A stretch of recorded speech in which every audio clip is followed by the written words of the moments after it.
Hi, I'm Jackson, the guy who thought having rich parents meant a good life. Man, was I wrong. I'm 27, work as a forensic accountant, and my grandma taught me that sometimes family can be your worst enemy. The records don't add up, sweetheart. My grandma's shaky hands held the bank statements. 2 million just doesn't vanish into thin air. Let me look into it, Grandma. I'll find where it went. I sat next to her in the rundown nursing home my parents insisted was top tier. The place reeked of cheap cleaner and sadness. Emma, have you seen Mom and Dad's new yacht? I called my sister later that night. Yeah, weird timing with Grandma being moved to that awful place, right? They said something about market investments paying off. Since when do high school teachers make yacht money? My whole career is about catching financial discrepancies, and this stinks. My Uncle Mike dropped by my apartment the next morning. Jackson, your grandmother's care has gone downhill fast.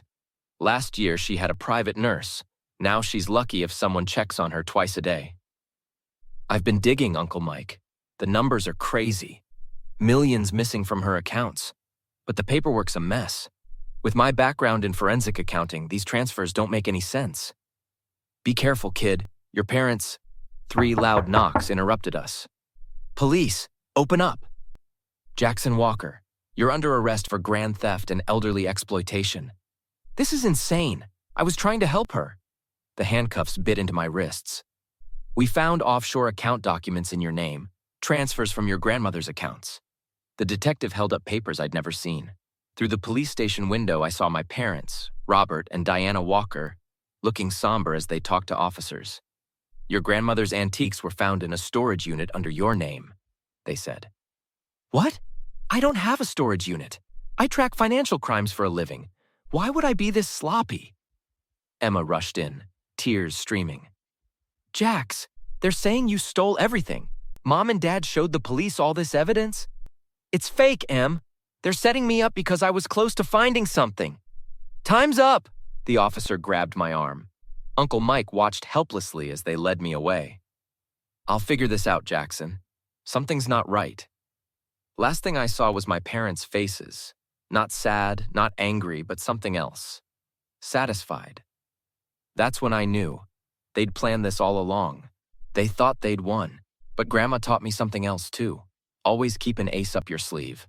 And boy, did she leave me one hell of an ace. Your grandmother left something with me, my lawyer whispered as they led me to holding. Said not to open it unless something happened to you. Game on, Mom and Dad. Game on. I sat in the jail's attorney meeting room as Sarah Bennett spread documents across the table. Being in custody meant only my lawyer could visit freely. These transfer records are too clean, Jackson, like someone with banking experience created them. My parents were just teachers 3 years ago. Now they're living like lottery winners. Your sister's been busy, Sarah said, pulling out new documents. She found Mediterranean cruise receipts, Swiss ski lodge bookings, private jet rentals in your parents' home office. How much we talking about? The cruise alone was 180 grand for their teacher's vacation.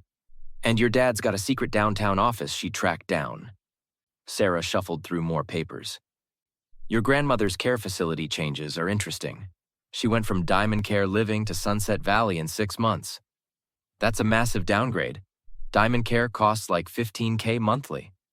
Sunset Valley? Try $2K. Your parents pocketed the difference. During the next visiting hour, Uncle Mike sat across the glass partition. Found something you need to see.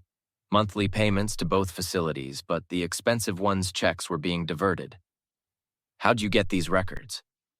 Let's just say I still have friends in banking. The signatures don't match your grandmother's usual style. Sarah returned later with a new witness, a nurse in faded scrubs. This is Patricia. She took care of your grandmother at Diamond Care. Before they moved her to that dump? They said she wanted a simpler environment, Patricia explained.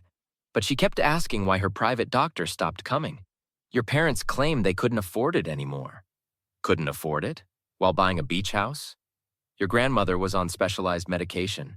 Expensive stuff. Then suddenly, generic brands only. Sarah pulled out property records. That beach house? 1.2 million cash deal. 3 new accounts opened at Grand Cayman Bank. my lawyer continued. Under shell companies. The same bank that evidence claims I used? Come on. Patricia reached into her bag, hands shaking. Your grandmother gave me something else, said to keep it safe. She showed us a small notebook. She tracked every time they changed her care, medications, everything. Said something felt wrong. Smart woman, Sarah smiled. This could help prove the timeline of their actions. Through another supervised visit, Emma shared her discoveries. Found business cards in Dad's study, offshore investment firms, Dad's name, different spelling. They didn't even try to hide it well, Sarah said. Got too confident. Or desperate. People leaving paper trails like this, they needed money fast. Before leaving, Sarah leaned close. The video will reading is tomorrow. Your parents don't know about it. Why's that important? She gathered her papers, a small smile playing on her lips. Because, Jackson, your grandmother made 2 wills, and I bet I know which one your parents think is real. The courthouse room fell silent as lawyer Marcus Chen set up the video equipment. 2 weeks after Grandma's funeral, and my parents sat in the front row looking confident. Too confident. Before we proceed with the final will and testament of Eleanor Walker, Marcus announced, pressing play. My grandmother's face filled the screen, recorded just 3 weeks before her death. If you're watching this, I'm gone, and something's happened to Jackson. Robert, Diana, did you really think I wouldn't notice? My mother's face went white. Dad started to stand. Sit down, Mr. Walker, the bailiff ordered. Over the past 5 years, Grandma's recorded message continued, I've documented every penny you stole, every forged signature, every time you moved me to a cheaper facility while pocketing my care money. Marcus pulled out a thick binder. Mrs. Walker documented everything meticulously before her passing, including photos of you forging her signature on these bank transfers. This is ridiculous! She was senile at the end, Dad shouted. Actually, Marcus smiled, she had 3 independent medical evaluations confirming her competency, all videotaped, the last one just a month before her death. The screen showed documents, dates, transactions. Emma gripped my hand as the evidence mounted. 15 unauthorized transfers to Cayman accounts, Grandma's voice continued. 27 forged medical authorizations. And Robert, those shell companies, using your middle school nickname wasn't very clever. Uncle Mike stood up. I've already shared these records with the FBI's Elder Abuse Division. You can't prove anything, Mom's voice cracked. Oh, but I can, Grandma's video continued. Remember that private investigator you hired to frame Jackson? He worked for me first, showed me everything. I knew I was dying, but I made sure the truth would come out. Agent Thompson, would you like to take over? A woman in a dark suit stepped forward. Robert and Diana Walker, you're under investigation for elder financial abuse, medical neglect, and conspiracy. The storage unit with the stolen antiques? Grandma's voice was steel. Rented under your maiden name, Diana, paid with my stolen money. We were protecting her assets, Dad tried. By moving her to cut-rate care while buying yachts? Emma stood up. I found all your receipts, Dad, while she suffered in that awful place. Mrs. Walker forged these medical forms. Patricia pointed to documents. I watched her do it. As for my final will, Marcus pulled out another document. Everything goes to Jackson and Emma. Signed, notarized, and videotaped. You really thought framing your own son would work? Grandma's final message played. Jackson, I'm sorry they hurt you, but I knew you'd find the truth. You always were the smart one. Agent Thompson stepped forward with handcuffs. Robert and Diana Walker, you're under arrest for federal financial crimes.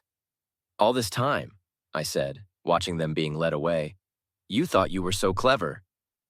The DA's office is dropping all charges against you, Jackson, Marcus smiled. Your grandmother made sure justice would prevail, even after she was gone. 6 months after the will reading, I stood watching federal agents catalog my parents' seized assets. Their precious yacht now sported an FBI evidence sticker. Final tallies in, Agent Thompson handed me a document. Your parents stole $2.8 million from your grandmother's accounts. What happens to everything they bought? All assets purchased with stolen money will be liquidated. The funds will go back to the estate. Emma walked through our childhood home, now empty of luxury items. They're offering a plea deal, 25 years each. After what they did to Grandma, to Jackson, they deserve every minute, Uncle Mike said, examining empty spaces where artwork used to hang.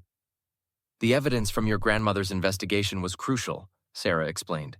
Without her video testimony, they might have gotten away with it. Found another hidden safe, an agent called out, full of forged documents. Seems they were planning this for years. The nursing home bills tell the whole story, Patricia added, reviewing records. Every time they downgraded her care, a new luxury purchase appeared. 10 different shell companies, Agent Thompson shook her head. All traced back to your dad's old high school nicknames. Bobby Red Investments? Really? The prosecutor's adding additional charges, Sarah announced, checking her phone. Conspiracy, evidence tampering, false imprisonment.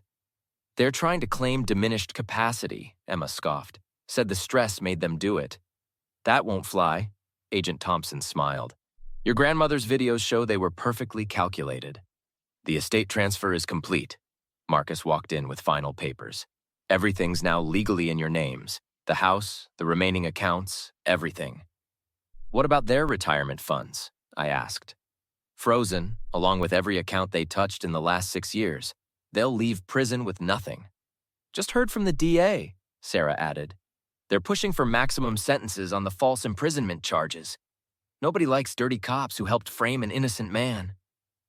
Those officers are facing charges too, Agent Thompson confirmed. Your parents' money trail led straight to their bank accounts. Grandma thought of everything, Emma said softly. Even had Patricia document their visits. Every time they came, they'd move her to a cheaper medication, Patricia nodded. I kept all the records, just like she asked. Found their passport applications, an agent called from upstairs. Looks like they were planning to run. They won't be running anywhere, Agent Thompson said. They're in federal custody now. No bail. The civil suits are next, Sarah added. The nursing homes are suing for fraud. Their fake insurance claims? Major felonies?